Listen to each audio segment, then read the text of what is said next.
Bom, pessoal, dando seguimento à nossa programação, a aula de hoje vai ser sobre doença inflamatória pélvica. Esse é nosso plano de aula. Vamos passar pelos aspectos gerais e conceituais da DIP, os fatores de risco que envolvem a doença, a etiologia, o diagnóstico e o tratamento. Essas são as referências que eu utilizei para montar nossa aula, o livro em rotinas em ginecologia, um protocolo da Febrasp sobre doença inflamatória pélvica e também um protocolo clínico do Ministério da Saúde sobre atenção integral às pessoas com infecções sexualmente transmissíveis. Conceitualmente, a DIP é uma síndrome clínica atribuída à ascensão de micro-organismo que ascende através do orifício interno do colo uterino, atingindo a cavidade endometrial, podendo acometer trompas, anexos uterinos e estruturas contíguas. Ela pode acontecer de forma espontânea, através da relação sexual desprotegida, ou devido à manipulação uterina, como nos casos de inserção de DIU, biópsia de endométrio, curetagem uterina, histerosalpingografia. Essa manipulação pode levar esses germes que estão localizados no canal vaginal e na endocéfice e acender esses germes para a cavidade endometrial e as trompas, os anexos, como eu falei anteriormente. Essa imagem aqui só para exemplificar o que normalmente acontece. As bactérias estão localizadas nessa região do canal vaginal, aqui o orifício interno do colo uterino, e elas ascendem através desse orifício, atingindo a cavidade endometrial, as trompas, os ovários e as estruturas contíguas. A doença inflamatória pélvica é uma importante complicação das ISTs e é um sério problema de saúde pública. Está muito atribuída à relação atividade sexual desprotegida. É muito comum ocorrer em pacientes jovens, ali por volta dos 15 aos 25 anos. Cerca de 70% das pacientes que são acometidas apresentam idade inferior a 25 anos. E as adolescentes é observado que elas possuem um risco 3 vezes maior de desenvolver a DIP do que as pacientes acima de 25 anos. Podem ocorrer sequelas importantes a longo prazo, causando morbidades reprodutivas, que inclui infertilidade por fator tubário, gravidez ectópica e dor pélvica crônica, podendo ocorrer até em cerca de 18% dos casos. A sua etiologia é polimicrobiana. Temos que ressaltar aqui a clamídia e o gonococo como os principais agentes que estão relacionados com a infecção, mas são observados diversos agentes como bactérias anaeróbias e aeróbias, micoplasma, ureoplasma, Actinomyces israelii, que está relacionado principalmente com a inserção do DIU. Como eu falei, os agentes etiológicos da DIP são polimicrobianos. A gente tem que chamar a atenção aqui para os micro-organismos sexualmente transmissíveis, como a clamídia e a Neisseria, mas a sua etiologia está relacionada com diversos agentes, desde o organismo endógeno, bactérias anaeróbias, bactérias facultativas, que fazem parte da flora bacteriana vaginal, mas quando nós fazemos o diagnóstico e avaliação da cultura desses germes, a gente se depara com vários, o que é mais comum acontecer, cerca de 90% dos casos, é a associação da doença inflamatória pélvica pela infecção da clamídia e do gonococo. Sobre os fatores de risco, a gente sabe que aquelas condições que facilitam a aquisição de uma DST, de uma IST, está relacionado com a doença inflamatória pélvica. É importante salientar que só a presença ou a ausência dos fatores de risco a gente não pode excluir ou incluir a paciente com doença inflamatória pélvica, porque existem aquelas pacientes que não estão expostas a esses fatores de risco e podem desenvolver a doença inflamatória pélvica. E o que a gente vê é que aquelas pacientes com início sexual muito precoce estão mais sujeitas a desenvolver doença inflamatória pélvica. Pacientes muito jovens, né, aquelas pacientes com menos de 25 anos, como eu falei anteriormente, têm um índice aumentado para a doença inflamatória pélvica. Isso acontece porque essas pacientes possuem os fatores biológicos e comportamentais próprios. O muco cervical dessas pacientes é mais permeável, existe uma baixa prevalência de anticorpos contra a clamídia. Aquelas pacientes que têm infecção prévia também têm uma chance maior de ter uma infecção do trato genital superior. a gente observa que as pacientes com salpingite prévia têm chance aumentada de cerca de 23% de desenvolver o novo episódio infeccioso. O número de parceiros, mulheres que têm múltiplos parceiros, estão mais suscetíveis a desenvolver uma doença inflamatória pélvica. Ainda sobre os fatores de risco, a escolha do método contraceptivo vai influenciar se essa paciente tem um risco aumentado ou não de desenvolver uma doença inflamatória pélvica. Aquelas pacientes que fazem uso de métodos de barreiras estão mais protegidas contra a DST de forma geral, consequentemente mais protegidas contra a doença inflamatória pélvica. O anticoncepcional oral ele pode ser um pouco controverso sobre um fator de risco ou não, porque o anticoncepcional ele pode ser um fator protetor porque ele aumenta o muco cervical e dificulta a ascensão de germes através do orifício interno do colo uterino, consequentemente dificultando o desenvolvimento de doença inflamatória pélvica. Porém, aquelas pacientes que fazem uso do anticoncepcional de forma exclusiva e não usam nenhum método contraceptivo, nenhum método de barreira, às vezes ela vai estar mais sujeita e mais suscetível a DSTs, por ter relação desprotegida sem método de barreira. Então, por um lado ele pode ser um fator protetor, mas por outro lado a paciente pode ter uma percepção de que não há necessidade de fazer uso de métodos de barreira e consequentemente está mais suscetível a adquirir uma DST, um ST. Outro método contraceptivo é o dispositivo intrauterino.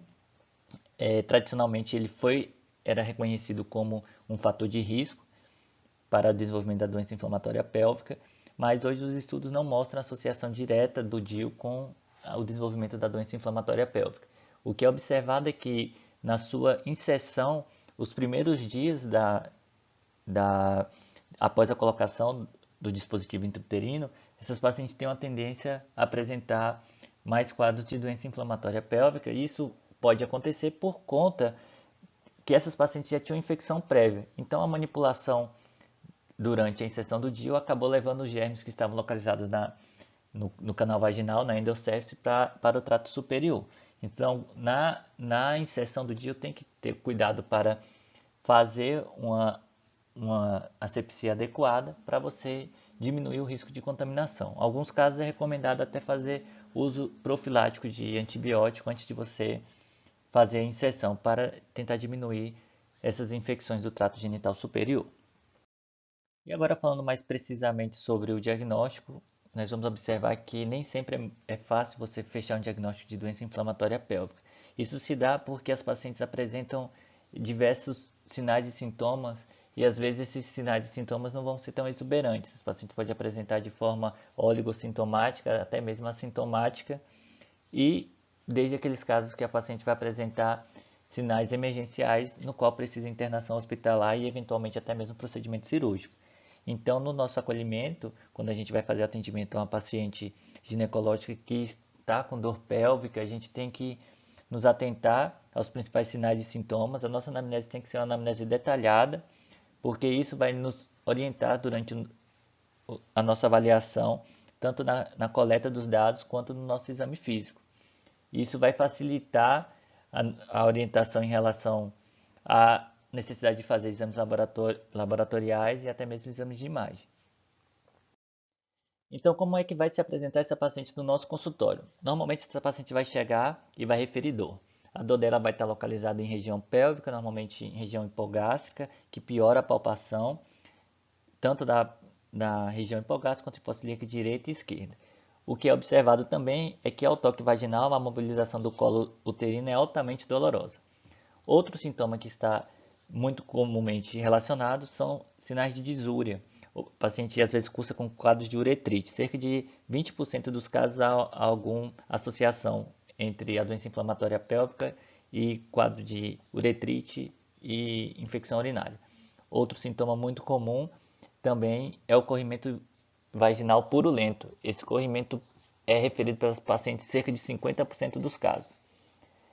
Para a gente ter um diagnóstico confirmatório, ele pode ser um diagnóstico histopatológico, através de uma esteroscopia fazendo biópsia de endométrio, ou através de cultura colhida através da laparoscopia, da videolaparoscopia. A gente vai ter sinais de abscesso tubovariano. Aqui a gente vê uma imagem, está pequena, mas dá para ver que a trompa aqui está bem aumentada de tamanho.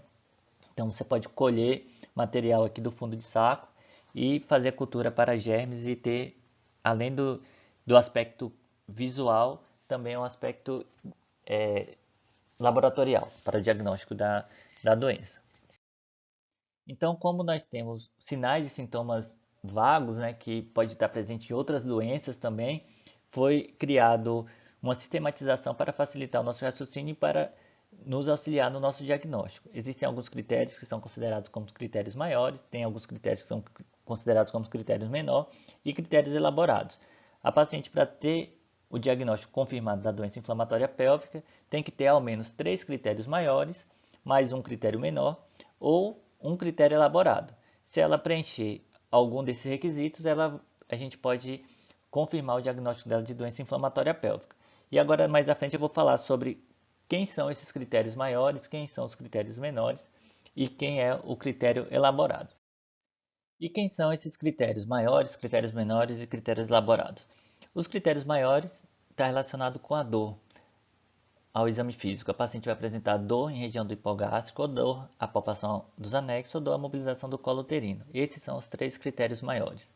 Os critérios menores são paciente que apresenta quadro febril, temperatura maior que 37,5 axilar ou temperatura retal maior que 38,3, paciente que tem ao exame especular o conteúdo vaginal, secreção endocervical anormal, paciente que apresente massa pélvica ao exame físico, ou mais de 5 leucócitos por campo de imersão imaterial da endocéfice, ou leucocitose em sangue periférico, um aumento de proteína C ou VHS e comprovação laboratorial de infecção cervical por gonococo, clamídia ou micoplasma.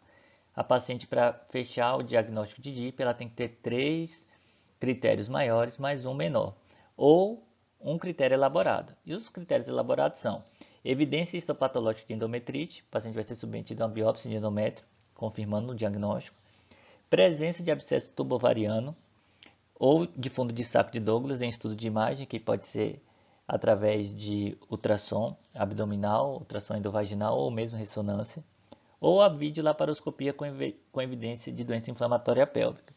Os critérios mínimos da videolaparoscopia para o diagnóstico de DIP aguda são hiperemia da superfície tubária, edema da parede tubária, exudato purulento cobrindo a superfície tubária ou extravasamento pela extremidade da fímbria, quando esta se encontra pérvia. Aqui são os exames adicionais que a gente pode utilizar. Muitos deles eu já falei, como hemograma, para a gente ver se a paciente tem leucocitose, o VHS e a proteína C, que são exames de prova inflamatória, para ver se essa paciente, se estiver aumentado, pode nos ajudar no nosso diagnóstico. Exame bacterioscópio para vaginose bacteriana, cultura de material, pesquisa de material de endocéfice com antibiograma para o gonococo, pesquisa de clamídia também no material da endocéfice, da uretra, ou laparoscopia ou punção de fundo de saco posterior, exame qualitativo de urina e urocultura, hemocultura, teste de gravidez, que aqui a gente já vai entrar um pouco sobre o diagnóstico diferencial, a biópsia de endométrio, ressonância, como eu falei anteriormente, a videolaparoscopia, exames de imagem como ultrassom transvaginal e ultrassom pélvica. Então esses exames aqui são que nós podemos lançar mão para nos auxiliar no nosso diagnóstico, né? Todos eles vão preencher aqueles critérios de critério menor e critério elaborado. Queria falar um pouco mais sobre a videolaparoscopia, porque em algumas referências a gente observa falando que a videolaparoscopia é o padrão ouro para o diagnóstico de doença inflamatória pélvica. Mas como eu falei para vocês anteriormente, a doença inflamatória pélvica ela tem diversas manifestações, desde acometimento só endometrial, depois, ou acometimento só de trompas. Nem sempre a gente vai ter um quadro muito exacerbado atingindo ovários ou mesmo fazendo síndrome de Fitz-Hugh-Curtis, que eu vou falar um pouco mais para frente. Então, a videolaparoscopia ela é padrão ouro para diagnóstico de doença inflamatória pélvica quando existe quadro de salpingite. Mas se a doença inflamatória pélvica está localizada só no endométrio, a videolaparoscopia não é o melhor método. Então, eu queria deixar claro isso, que a videolaparoscopia é o padrão ouro para diagnóstico de doença inflamatória pélvica quando há acometimento de trompas e ovário. Mas se estiver localizado só no endométrio, ela não é o melhor exame.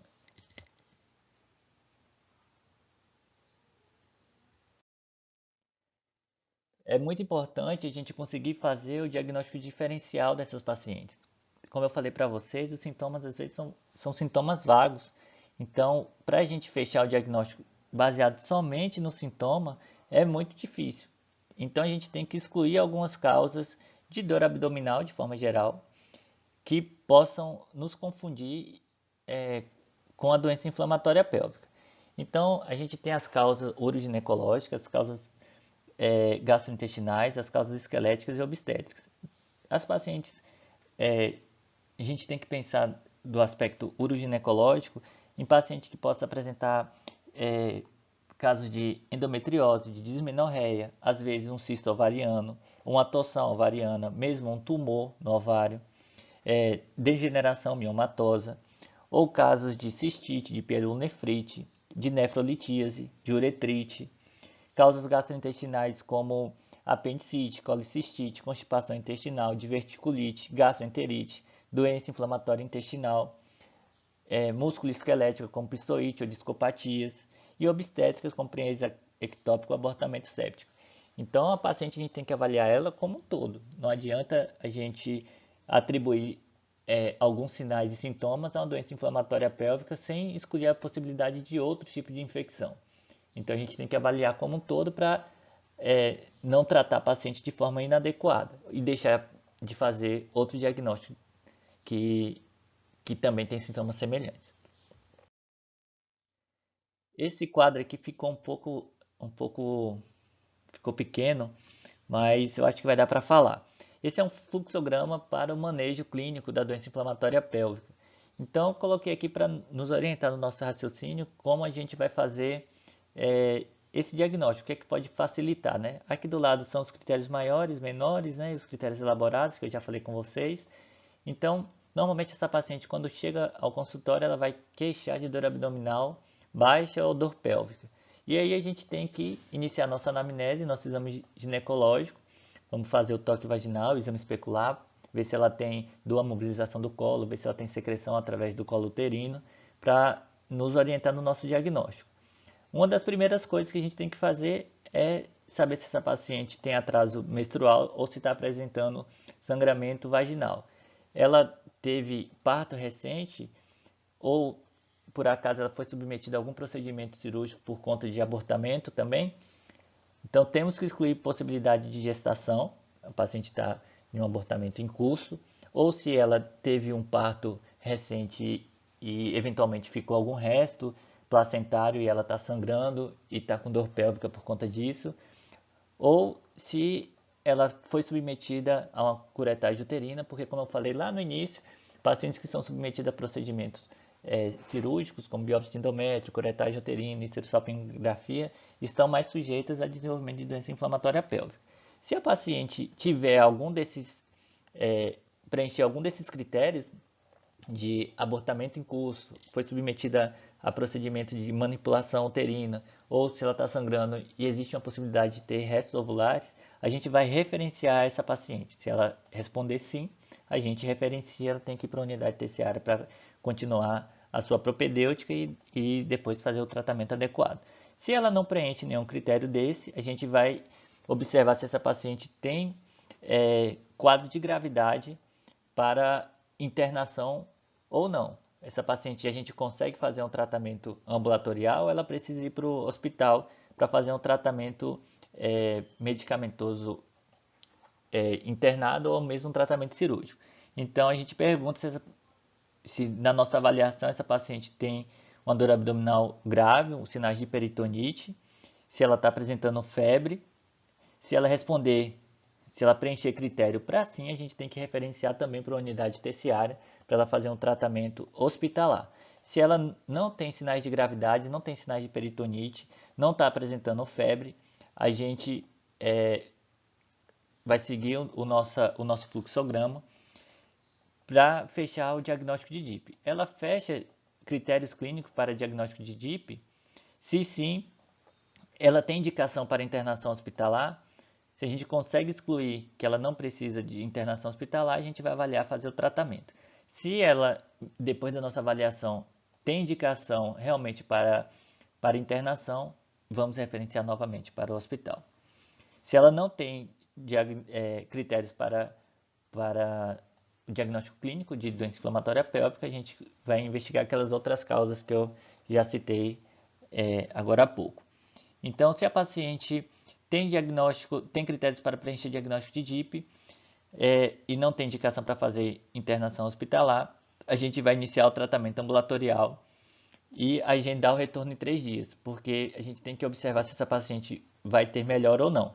Se houve melhora em 3 dias, a gente mantém a conduta e reavaliação. Se não houve melhora ou a paciente piorou, temos que referenciar para uma unidade terciária. É interessante a gente fazer a coleta do material para investigação de gonococo, clamídia, tricomoníase e vaginose bacteriana. Então, esse é um protocolo, um fluxograma para facilitar o nosso raciocínio nessas pacientes que apresentam dor abdominal e dor pélvica e facilitar o nosso tratamento. Esse fluxograma é do Ministério da Saúde. Aqui a paciente com dor pélvica, eu botei a imagem e se ela precisa fazer um tratamento hospitalar ou não. Em relação ao tratamento, existe essa classificação, a classificação de Monif, que foi criada em 1990, no qual ele classificou as pacientes em estágios. E dependendo do estágio que essa paciente se encontra, ela vai ter um determinado tratamento. Esse tratamento pode ser feito a nível ambulatorial ou hospitalar. O estágio 1 é a paciente que tem acometimento do trato genital superior restrito ao endométrio e à trompa uterina. Então, a paciente vai se apresentar com quadro de endometrite, salpingite aguda, mas não apresenta quadro de peritonite. A conduta nesse caso é um tratamento em nível ambulatorial. Pacientes no estágio 2 são aquelas que apresentam o acometimento da trompa uterina e nesses casos já tem acometimento peritoneal. Então, a salpingite aguda com peritonite. O tratamento é hospitalar porque os sinais de peritonite justificam sua internação.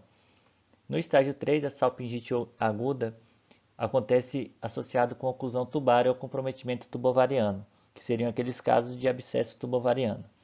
O tratamento aqui é hospitalar, porque os sinais de peritonite ou a presença do abscesso tubovariano justificam a sua internação. E no quarto estágio, é aquele estágio onde ocorre o abscesso tubovariano e eles se rompem dentro da cavidade peritoneal.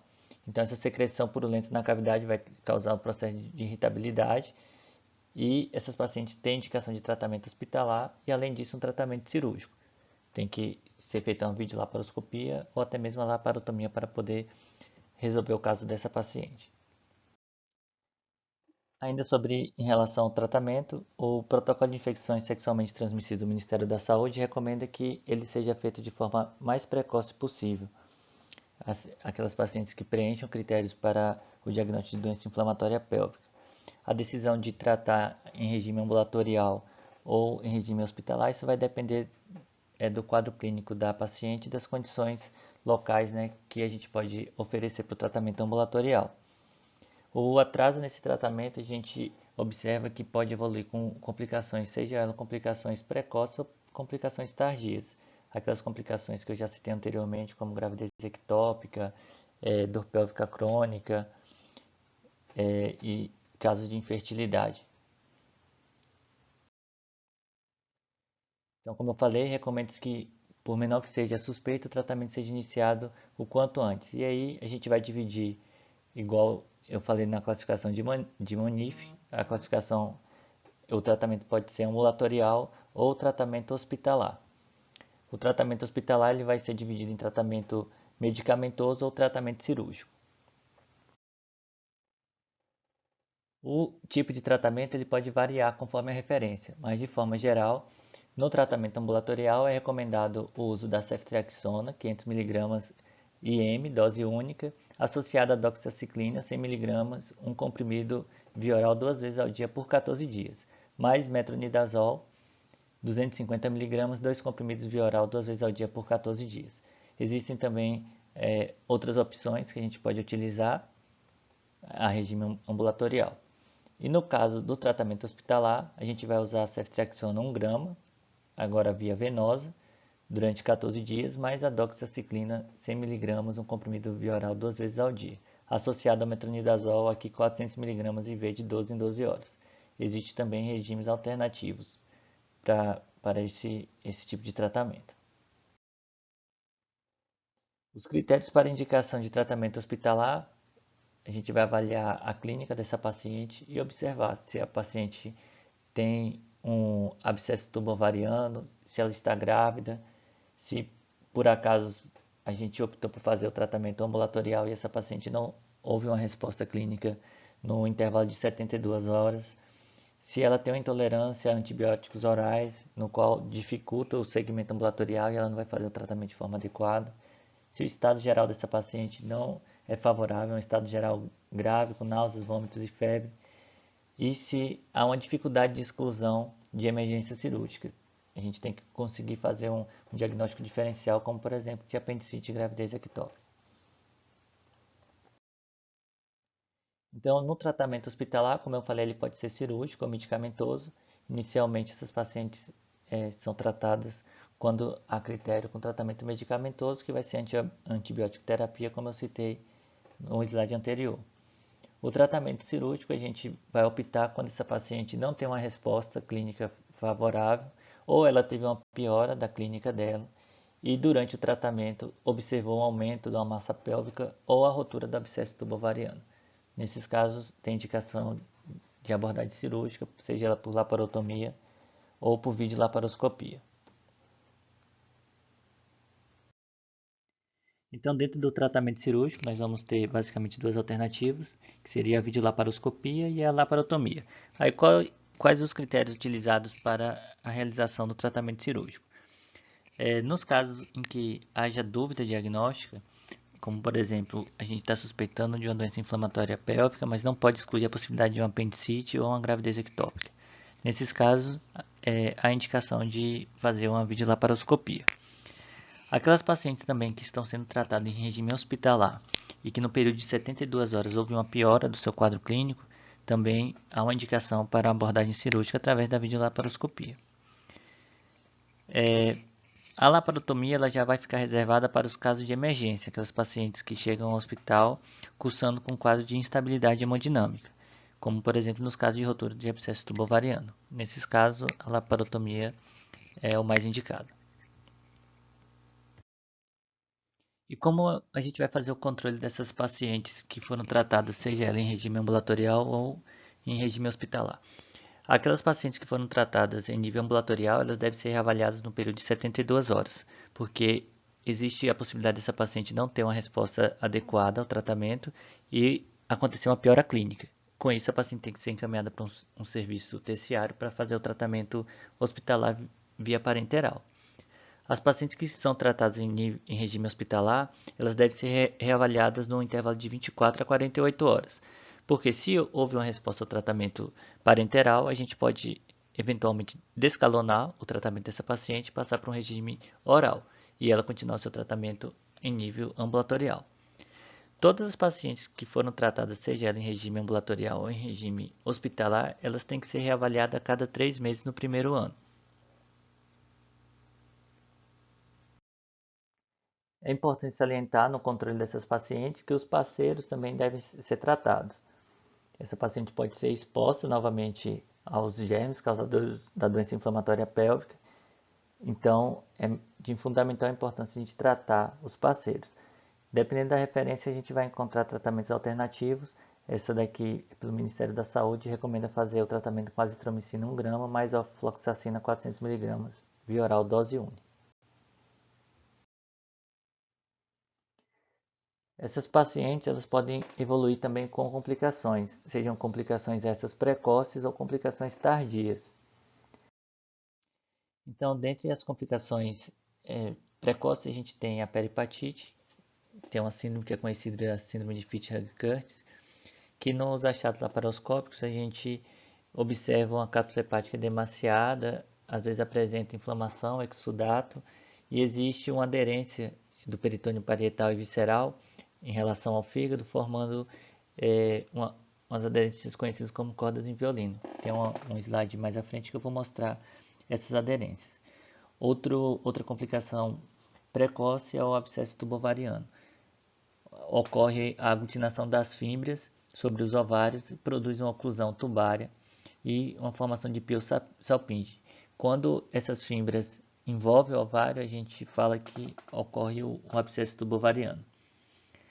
E aí, aquelas pacientes que têm uma evolução ruim da doença, com a rotura desse abscesso tubovariano, pode complicar, fazer uma infecção mais séria e acabar evoluindo para a morte. E aqui, dentre as complicações precoces, aí a síndrome de Fitz-Hugh-Curtis, que na sua fase aguda é caracterizada pela presença de exudato purulento, visível na cápsula de Gleason. Existe aderências que podem ocorrer na fase crônica, que são essas aderências em corda de violino.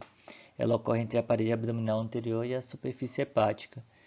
As manifestações clínicas que esse paciente pode apresentar é dor pleurítica direita e dor hipocôndrio direito. Das complicações tardias, o que a gente observa que esses pacientes têm, que têm diagnóstico de doença inflamatória pélvica, elas evoluem com maior grau de infertilidade, tem uma tendência também maior a ter gravidez ectópica devido ao acometimento das trompas. Esses pacientes também apresentam um maior índice de dor pélvica crônica devido à inflamação da cavidade peritoneal, e essa inflamação eventualmente leva a aderências, e esses pacientes têm mais incômodo na região abdominal, ou durante o ato sexual essa paciente vai referir mais de pareunia. Então, chegando ao final da nossa apresentação, as considerações finais, a gente tem que saber definir o que é doença inflamatória pélvica, conhecer os critérios diagnósticos, critérios maiores, menores elaborados, saber fazer o diagnóstico diferencial dessas pacientes. Eventualmente, os quadros são muito semelhantes, então a gente tem que conhecer as possibilidades de diagnóstico diferencial, como músculo-esquelético, obstétricas, gastrointestinais, como apendicite, diverticulite, abortamento, gravidez ectópica, pielonefrite, infecção urinária, inflamação do músculo psoas. Temos que conhecer também sobre o estadiamento, a classificação de Monif que eu falei, e com a classificação a gente consegue estimar qual é o melhor tratamento para essa paciente, seja ela a nível ambulatorial ou tratamento hospitalar. E se for hospitalar, se ele é cirúrgico ou medicamentoso. E qual o melhor tipo de tratamento para essas pacientes a regime ambulatorial? Qual tipo de tratamento, qual tipo de medicação? Então essas foram as considerações finais sobre doença inflamatória pélvica. Se porventura alguém tiver alguma dúvida, estou à disposição para tirar as suas dúvidas.